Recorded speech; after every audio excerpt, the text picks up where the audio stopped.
And then third on the list, 1966. Now that was significant for, of course, being the face-off of the Rough Riders versus the Rough Riders. But even before the game, the parade night, it was a Friday night parade in downtown Vancouver, and everyone loves a parade. Not everybody loves a riot. And that's what happened. It was Vancouver's first major sports riot.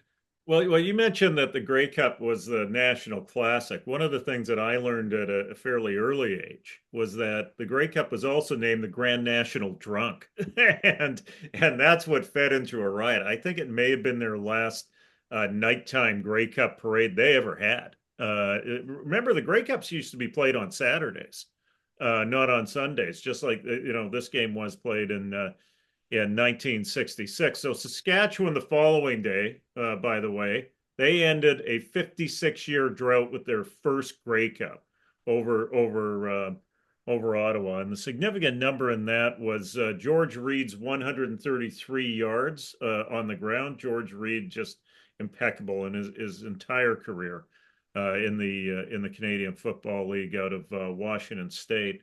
But, the other significant numbers from that Friday night parade, 433 arrests in total, 251 for drunken behavior, 162 for unlawful assembly.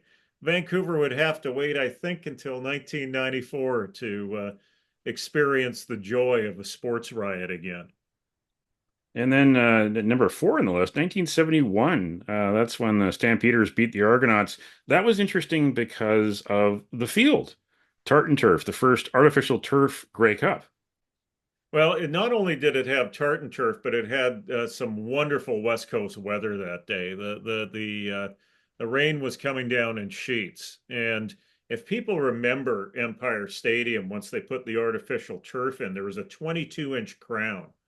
And if you sat in the first five rows of that stadium, if somebody was on the opposite sideline, all you would see is their shoulders and their head. They had to create this level of a crown so the water would drain off, but it didn't totally drain off. And it was a tight game. Toronto was looking for their first Grey Cup victory, I believe, since 1952. It had been a long time. I may stand to be corrected on that.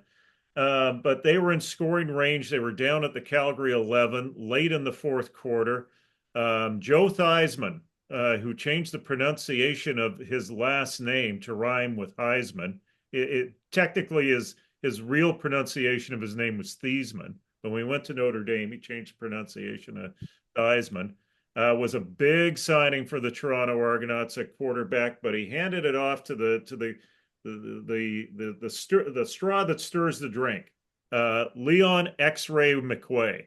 And Leon gets the ball, slips on the water-covered turf, hits the ground, the ball pops loose, Calgary recovers.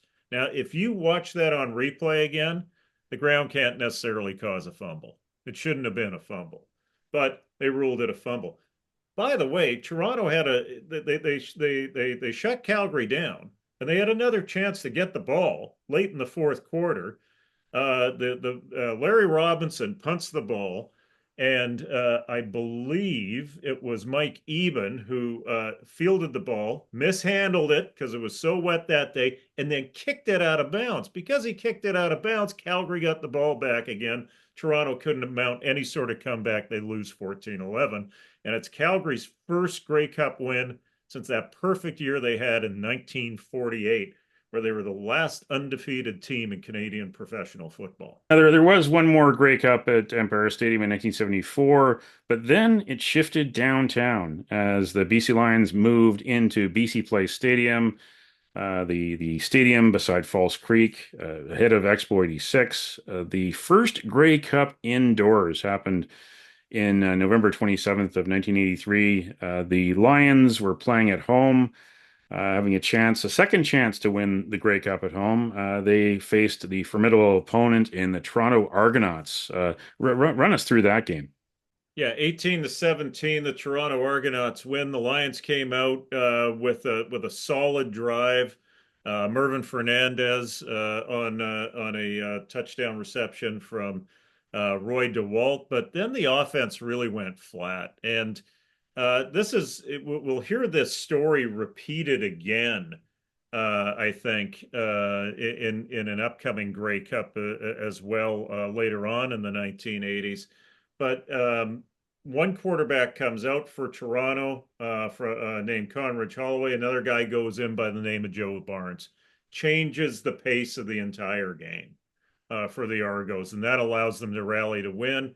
Lions had a shot moving the ball in the fourth quarter on a third down play. DeWalt finds BC receiver Jacques Chapdelaine, later to be known as an offensive coordinator with the Lions and a head coach with the Laval Rouge et Or, and won a Vanier Cup there.